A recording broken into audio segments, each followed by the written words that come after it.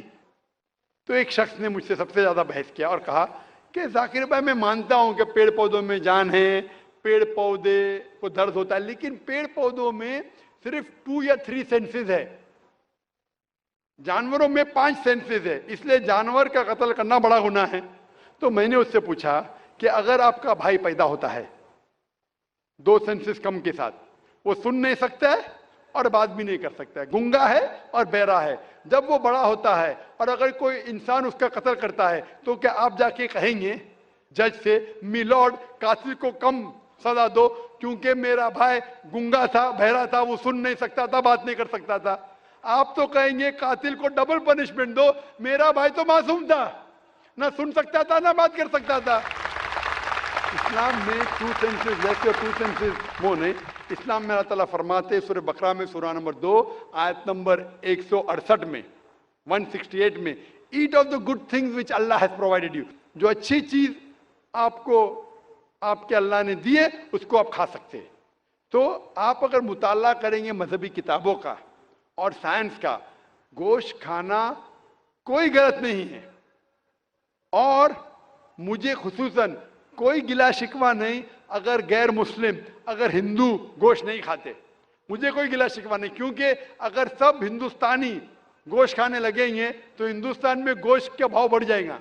آج مہنگائی کا زمانہ ہے, پیٹرول کا بھاؤ بڑھ رہا ہے, سب ہندوستانی گوشت کھانے لگیں گے تو گوشت کا بھاؤ بھی بڑھ جائے گا. تو مجھے کوئی گلا شکوہ نہیں آپ اگر گوشت نہیں کھاتے, لیکن اگر آپ یہ کہیں گے کہ گوشت کھانا غلط ہے تو آپ کو آپ کی مذہبی کتابوں کے بارے میں نہیں پتا ہے اور سائنس کا بھی نہیں پتا ہے. اگر آپ کہیں گے کسی کی جان نہیں لینا چاہیے تو آپ 2 منٹ بھی جی نہیں سکتے. ہم جو سانس لے رہے ہیں یہ جرمز ہے, جرمز میں بھی جان ہے, آپ سانس لینے سے ان کا قتل کر رہے تو آپ جی نہیں سکیں گے. اسلام میں یہ ہے کہ جو چیز کی اجازت ہے وہ آپ کھا سکتے, جو حرام ہے اس کو نہیں کھانا چاہیے. Hope that answers the question. Mic number 3 میں اگر کوئی نہیں ہو تو ہم مائک نمبر 4 میں ہمارا انتظار کر رہی ہیں خاتون، ہم ان کو موقع دیں گے۔ میں بیجناتھ گپتا جی بول رہا ہوں، اور میرا کہنا ہے کہ اللہ اگر جرے جرے میں ہے تو دیکھا جا سکتا ہے کیا؟ بھائی صاحب نے کہا کہ اگر اللہ ہر جگہ ہر ذرے ذرے میں موجود ہے تو کیا دیکھا جا سکتا ہے؟ یہ ہندو فلسفی ہے کہ اللہ ہر ذرے ذرے میں موجود ہے۔ قرآن کے مطابق اللہ کی طاقت، اللہ کا علم سب جگہ موجود ہے، اللہ لیکن عرش پہ بیٹھے ہیں۔ تو یہ کہنا اللہ سب جگہ موجود ہے، یہ اسلام کی تعلیم میں نہیں ہے، یہ ہندو کی تعلیم میں ہے۔ کیا آپ اللہ کو دیکھ سکتے؟ نہیں، انسان اس دنیا میں اس زندگی میں اللہ کو دیکھ ہی نہیں سکتے، اور اس کی مثال پیش ہے قرآن مجید میں۔ جب موسیٰ علیہ السلام اللہ سبحانہ وتعالیٰ فرماتے کیا میں آپ کو دیکھ سکتا ہوں، تو اللہ تعالیٰ کہتے ہیں ان سے کہ اس پہاڑ کو دیکھو، میں میری جھلک اس پہاڑ کو دکھاؤں گا اور اب دیکھو کیا ہوتا ہے۔ تو اس پہاڑ کو جب اللہ تعالیٰ صرف جھلک دکھاتے ہیں تو موسیٰ علیہ السلام اس پہاڑ کو دیکھ کے بے ہوش ہو جاتے، اللہ کو تو دیکھا نہیں انہوں نے، صرف پہاڑ کو دیکھ کے بے ہوش ہو جاتے ہیں۔ تو انسان اس زندگی میں اللہ سبحانہ و تعالیٰ کو نہیں دیکھ سکتا ہے۔ انشاءاللہ اگلے زندگی میں انشاءاللہ جب ہم جنت میں جائیں گے وہاں انشاءاللہ ہم اللہ کا وجہ دیکھیں گے۔ یہ کئی حدیث میں اس کا ذکر ہے کہ ہم اللہ کا چہرہ دیکھیں گے۔ اسی لیے ہم کوشش کرتے ہیں کہ اللہ کے احکامات پہ عمل کریں، اس دنیا کے امتحان میں سفلتا پائے، انشاءاللہ جنت میں جائیں گے اور وہاں اللہ کا وجہ دیکھیں گے، اللہ کا چہرہ دیکھیں گے۔ ہوپ دان سے کوشچن۔ جی مائک نمبر 4 میں جو خاتون ہے سوال کر سکتی ہیں۔ میرا نام رامیشوری شاہو ہے۔ میرے لڑکے نے اسلام دھرم اپنایا ہے، ہم ہندو دھرم کو مانتے ہیں، تو بچے لوگ کون سا دھرم مانیں گے؟ بہن کا سوال ہے کہ وہ ہندو دھرم میں مانتی ہے تو بچے لوگ کون سے دھرم میں مانیں گے؟ آپ نے آپ لڑکے نے اسلام دھرم سے شادی کر لی ہے، آپ کے بیٹے نے اسلام دھرم اپنا لیا ہے، اپنا لیا ہے، تو آپ کا سوال کیا ہے ابھی؟ تو بچے لوگ کون سا دھرم مانیں گے؟ آپ نے کہا کہ آپ کے بیٹے نے اسلام دھرم قبول کر چکا ہے، تو کون سے بچے؟ اس کے بچے یا آپ کے بچے؟ میرے بچے، اس کے بچے۔ آپ نے کہا کہ آپ کے بیٹے نے اسلام دھرم قبول کر چکا ہے تو مسلم ہو گیا ہے، شادی کر لی ہے، اسلام دھرم قبول کر چکا ہے، اس کے بچے کیا دھرم مانیں گے؟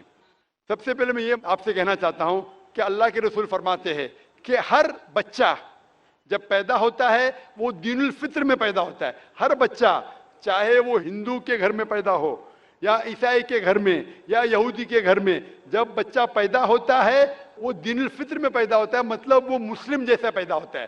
مسلم کے معنی جیسے میں نے کہا ہے، مسلم کے معنی اپنی زندگی اللہ کے احکام کے مطابق بسر کرنا۔ تو جب بچہ پیدا ہوتا ہے اس کی ساری خواہش اللہ کے مطابق ہے۔ تو ہر بچہ جب پیدا ہوتا ہے، چاہے مسلمان کے گھر میں پیدا ہو، چاہے ہندو کے گھر میں پیدا ہو، چاہے عیسائی کے گھر میں پیدا ہو، چاہے یہود کے گھر میں پیدا ہو، وہ پیدا ہوتا ہے مسلم جیسا، وہ مسلم ہوتا ہے۔ اس کے بعد اللہ کے رسول فرماتے کہ اپنے والدین کے ذریعے، اپنے ٹیچر کے ذریعے، اپنے دوستوں کے ذریعے ہو سکتا ہے وہ شرک کرنے لگے، وہ آگ کی عبادت کرنے لگے، اس وقت وہ غیر مسلم ہوتا ہے۔ اسی لیے اگر کوئی غیر مسلم بنتا ہے، convert is a wrong word, convert کہنا غلط لفظ ہے، کنورٹ مطلب ایک طریقے سے دوسرے طریقے جانا، صحیح لفظ ہے ریورٹ۔ ریورٹ مطلب وہ اصل میں مسلمان تھا، پھر غیر مسلم بنا، پھر سے مسلمان بنا۔ اسلامی تعلیمات کے مطابق ہر انسان جب پیدا ہوتا ہے مسلم پیدا ہوتا ہے۔ آپ نے کہا کہ آپ کے بیٹے نے اسلام قبول کر چکا ہے، شادی کر چکا ہے، بچہ کیا ہے؟ بچہ مسلم ہوگا، وہ الگ بات ہے۔ اگر اس بچے پہ کوئی دباؤ ہے یا کوئی غلط ہدایت دی جائیں گی، ہو سکتا ہے وہ بت پرستی کرنے لگے، ہو سکتا ہے وہ آگ کی عبادت کرنے لگے، پھر وہ مسلم سے غیر مسلم ہوگا۔ ہر بچہ جو پیدا ہوتا ہے وہ مسلم پیدا ہوتا ہے، اللہ کے احکامات کے اوپر عمل کرتا ہے، اس کے بعد بڑے ہونے کے بعد دوسرے کے انفلوئنس کی وجہ سے شاید وہ غلط راستے پہ جا سکتا ہے، لیکن ہر بچہ پیدا ہوتا ہے مسلم جیسا۔ Hope the answer the question. Mic number 5 میں اگر کوئی خاتون ہوں غیر مسلم تو سوال کریں، نہیں تو مائک نمبر 1 میں ایک غیر مسلم بھائی ہمارا انتظار کر رہے ہیں۔ جی ٹھیک ہے، مائک نمبر 2 سے سوال کر لیجیے۔ Namaste, my name is Pratik Sriranga Barge and I am student of 11th standard and I am in Swami Vivekananda College, Chembur. First of all, I would like to say this is my first time to attend this type of event and I am glad to say